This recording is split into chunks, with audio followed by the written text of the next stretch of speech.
Hello fellow sim racers, and welcome to the very long overdue second part of the video that is now finally here. In the first video, link to which you can find in the description down below, we briefly touched on the beginnings of how to make setup changes, where I cover the usual first steps I'm taking when making a new setup and what to be mindful of in this endeavor. In this video, however, we are going to review potential guidelines you can apply to your setup when dealing with car balance issues in certain situations. Like, for example, if the car is just too nervous when you're entering a corner and is steering all over the place, or when the car on the corner exit just won't turn and it's just understeering out of the corner and you have to come off throttle to even make that corner, then yeah, this is kind of the video for you to learn how to overcome such issues. These tips that we are going to look at today can be useful even when trying to adapt a pre-existing setup, not just when you're building a new one, a pre-existing setup that you got off the internet, either paid or not, to kind of get it more suited to your own personal driving style. To keep the video shorter, we won't be diving into the details of every single setup change and setting and discussing about how every minor change can affect the balance of the car. If you are, however, interested about this, I have made a video about this a little while ago, link to which is also in the description below, so head on down there if you're interested. As a disclaimer, back then I did use R Factor 2 because LMO Ultimate didn't exist yet, but yeah, everything that's kind of discussed there can also be applied to LMU and also other sims as well. So yeah, like I said, if you're interested about this, look into the description of this video. You will find a link to the setups basics there as well. Okay, I think I've rambled on long enough, although I will be rambling a little bit more in this video. But yeah, let's head into it. Let's head out on the track and start the video. Alright, either you are picking up from part 1 of the setup guide, where we made initial setup changes and want to continue, or you have a setup downloaded from the internet that you want to adapt more to your driving style. In any case, we are now ready to head out back on track and start making mental notes about the car's behavior and balance around the track. We will be focusing on the car's behavior. Is the car very nervous or corner entry, making you not want to even look at the brakes or turn the wheel as you approach the corner? Or maybe the opposite, it feels like a truck when trying to turn the corner. Is the rear kicking out on corner exits? Or maybe it feels like it just doesn't want to turn in the middle of the corner. One tip at this point, do take note of your driving line, steering, throttle and braking inputs at this point, because no setup change will have as big of an effect as you adapting your inputs to battle the understeer by dragging the brake longer into the corner, for example, or being more gentle on throttle application on exit. Further tip, when you do return to the pits, write down the notes in a notepad or onto a printed out track map per corner where you have noticed the things in the car's behavior that you want to change. For the purposes of this video, we cannot go over every possible situation and corner type that you may encounter, and we will simplify it into these general categories: corner entry car behavior, middle of corner or apex car behavior, and exit of corner car behavior. And saying it again, this is a video of general guidelines that I made on what you can try to help eliminate the problem you're facing, but are not the de facto rules and in certain situations can make things worse. In the video, we will take a look at the Mulsanne hairpin corner at Le Mans, where we will look at our potential setup changes to mitigate or fix the hypothetic problematic behavior of the car with the help of these setup change guidelines. We will look at hypothetical understeer or oversteer issues on corner entry, which is spanning from the initial heavy braking, making small corrections as you approach the turn, since the braking zone is not completely straight, and all the way through the initial turn-in and trail braking into the turn.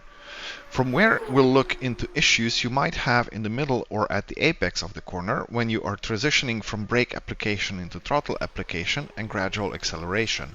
And finally, onto the corner exit, where a smooth and fast acceleration is key to carry as much speed as possible on the straight that is following the corner. In the first phase of the corner entry, we are transitioning from the loud pedal to the anchors and slowing down the car the most, and also we are in the crucial part of the corner as we start to turn into the corner. For this phase of the corner, we will primarily focus on setup changes on the front of the car. Personally, I prefer a slight amount of understeer during corner entry as it provides greater stability under braking and allows for more controlled and consistent turn-in, helping me better position the car for a faster exit. Furthermore, a little bit of understeer can easily be overcome by applying trail braking into the corner. However, too much understeer will cost time as we need to slow the car down too much to have it turn into the corner. Highlighted on the image are the guidelines I use when trying to overcome too much understeer on corner entry. By lowering the front right height if we can afford it, or by raising the rear right height, we introduce a higher so-called rake, which will help with initial turn-in, especially in the slower corners. However, we need to be careful here if the front starts hitting the floor because of it. Next, I try to move my braking balance more to the rear by reducing the amount of pressure that is distributed to the front tires. If the car, like the hypercars in Le Mans Ultimate, are equipped with the brake migration system, I will slightly reduce the brake migration setting to decrease the amount of variable brake pressure shifting towards the front tires. Both changes can increase the car's tendency to rotate during corner entry by reducing front tire load and increasing rear tire braking influence, making it easier for the car to pivot around its center of mass. Of course, this setup change won't have any effect in corners where we are not braking. Increasing front toe out by adjusting the toe value further into the negative can improve turn-in response by making the front end more reactive and sensitive to steering inputs. Additionally, by reducing the front suspension stiffness, we will allow the car to dive under brakes slightly more and allow a little bit more roll when turning, producing more grip at the front by allowing more weight to be transferred to the front, so to speak. If the car feels lazy to turn in during faster corners, another adjustment is to soften the front anti-roll bar, or if available, the front third spring.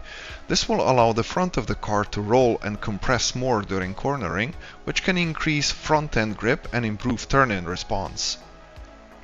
One of the final adjustments I make to address turn-in understeer is softening or reducing the height of the front packers, along with softening the front slow bump and the rear slow rebound dampers. These changes allow the car to transfer weight forward and roll more quickly, helping the front tires generate more grip during turn-in.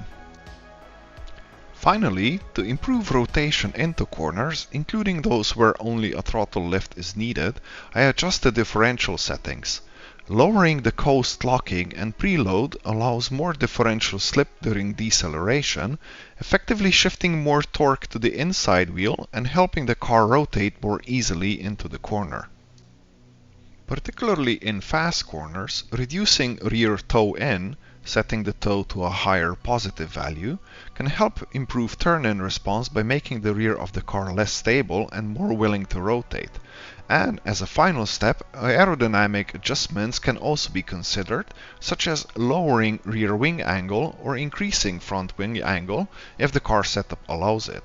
This will shift the aerodynamic balance forward and enhance front-end grip. On the other hand, having the car dance on a knife edge on corner entry can have a significant impact on lap times.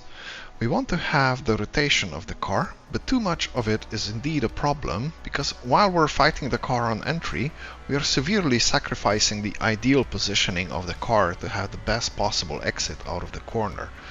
One thing I do try before making changes to the setup is moving the point where I brake for the corner a couple of meters back up the road if I am maybe slowing down a little bit too late, but that is not always the case, or we don't want to slow down much sooner than we already are. When dealing with oversteer into a corner, we apply pretty much the same guidelines as when we were dealing with understeer, only this time in reverse.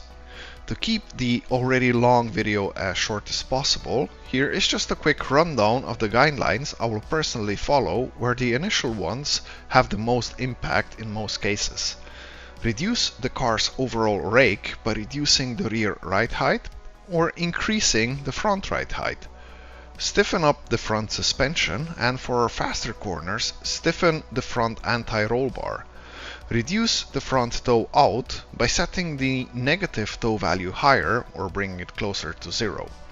In slow corners or corners where braking is required, move the brake balance or brake migration, if it's available, slightly more forward. And when fine-tuning the suspension, stiffen up the front slow bump damper and the rear slow rebound damper.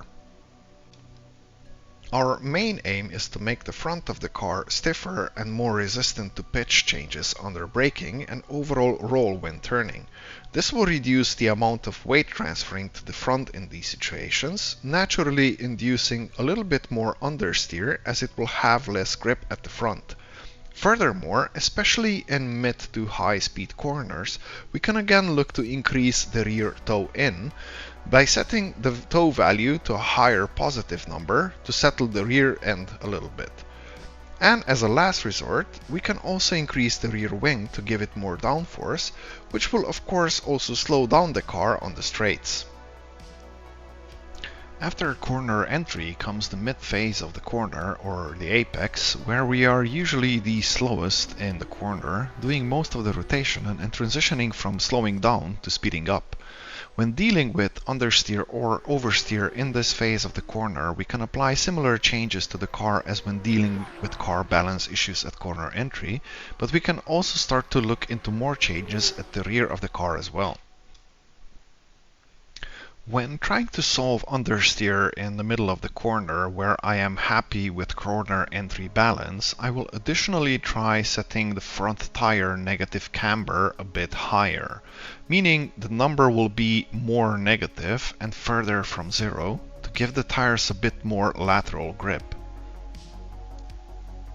Additionally, since we are transitioning from slowing down or holding neutral speed to accelerating, I will try to alter the rear suspension stiffness by hardening the rear spring compression rate, adding packers on the rear suspension, or hardening the rear third spring if the car comes equipped with it. Particularly in slightly faster corners, I will also try to stiffen the rear anti-roll bar to have the car resist roll at the rear and therefore induce a bit of oversteer to balance out the understeer. And as before, a similar story for when dealing with a bit too much oversteer in the middle of the corner. I attempt to do the reverse on when dealing with understeer, so this time we will try to lower the front tire negative camber by setting it up to a lower negative number, or in other words, closer to 0. And again, as we're transitioning into acceleration, we can try softening up the rear suspension by softening the rear spring compression rate, removing packers, or soften the rear third spring and the rear anti-roll bar to allow the car to roll a bit more at the rear and produce a bit more grip in the rear in that time of transition. And finally, we will look at corner exit oversteer, when the rear end is just too lively and you have to struggle to keep it in check when exiting a corner, which can lose you a lot of lap time. When this is the case, what we might look into first is our throttle application, as too aggressive loud pedal foot will disrupt the balance of the car and potentially induce oversteer, especially if the car is not equipped with traction control. If it is equipped with traction control, it may be beneficial to increase it a bit, although this will help with fighting oversteer. It is also not always the quickest way. If all else fails, I tend to follow some of my guidelines that are highlighted on the screen when trying to overcome too much oversteer on corner exit. As in corner entry, I like to start adjusting the rake of the car as well when fighting oversteer on exit. So to help with that, we can try to reduce the rear ride height or increase the front. This will of course have also a big impact on corner entry, and we need to be mindful of such changes. By softening the rear suspension by either reducing the rear anti-roll bar or reducing the rear spring compression rate, we make the rear softer, more susceptible to roll and pitch, and therefore producing more grip at the rear, which will help get the power down on exits. Rear wheels might just need a little bit more lateral traction, which we can achieve by making the rear tire negative camber a bit more aggressive. To do so, we can set the rear tire negative camber higher to get a higher negative number, or in other words, move it further away from zero. To fine-tune the rear end, we can also look to reduce the backers on the rear, or softening the rear third spring, or further fine-tune the suspension by softening the rear slow bump damper and the front slow rebound damper. However, going too soft can start causing the rear to oscillate, which we want to avoid as we want the rear end settled as soon as possible. Lastly, to help reduce rotation of the car on exit, we can try and set the differential power lock lower to have less torque on the outside tire if that option is available. Similarly, we can also try and lower the differential preload, which will allow the rear wheels to start rotating more independently from one another sooner and again reduce rotation.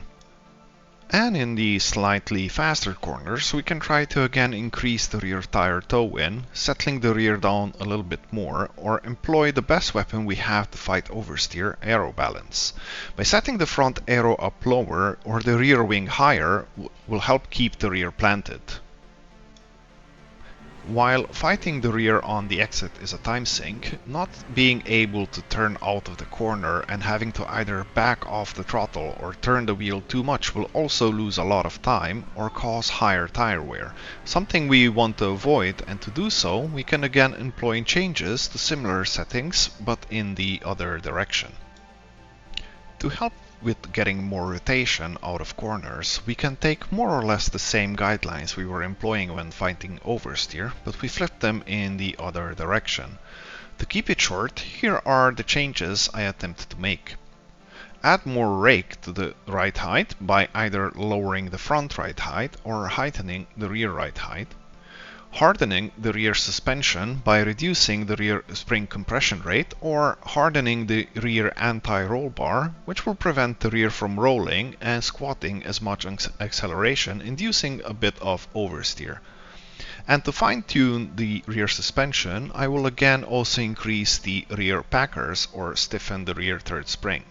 Further fine-tuning can be achieved by dampers, where we will again try to stiffen the rear slow bump damper and the front slow rebound damper. The main goal is to stiffen up the rear end of the car, which will induce oversteer and help rotate the car out of the corner. Apart from the above, what we can try as well is to increase the differential power locking and preload to lock the rear tires together sooner and further help with rotation out of the corner. And in the faster corners, if the above still didn't help enough, we can change the aero balance further by reducing the rear wing or increasing the front wing if possible to give the front a bit of a better bite. And here we have it, a quick run through of general guidelines that I employ when trying to adapt the setup more to my driving style or creating a new setup for the car. They are by no means a perfect or definitive rule set, and in some situations they might even lead to changes in the car setup that are the opposite of what we're aiming for. That is why the most important things to keep in mind are that those are only guidelines, and more importantly, to make changes in very small steps and change only a couple of things at a time. Don't change everything at once, and don't be afraid to reset back everything if the changes that you made didn't really produce the behavioral changes that you were hoping for. If you do like the guidelines and want to have them in front of you when you are adapting your car setup, then head on over to the Ultimate Setup Hub's Race Engineer, a link to which is also in the video description below, where these guidelines are written down and will be even updated throughout in the future. This will, however, be it for this video. If you have learned something from this video, then its goal has been accomplished, and I would really appreciate if you would leave a like here on YouTube, as it does help the channel a lot. Thank you for making it this far in the video, and if you want to be notified about any future videos like these, do please click also the subscribe button, and I will catch you in the next one. Thank you, and bye bye.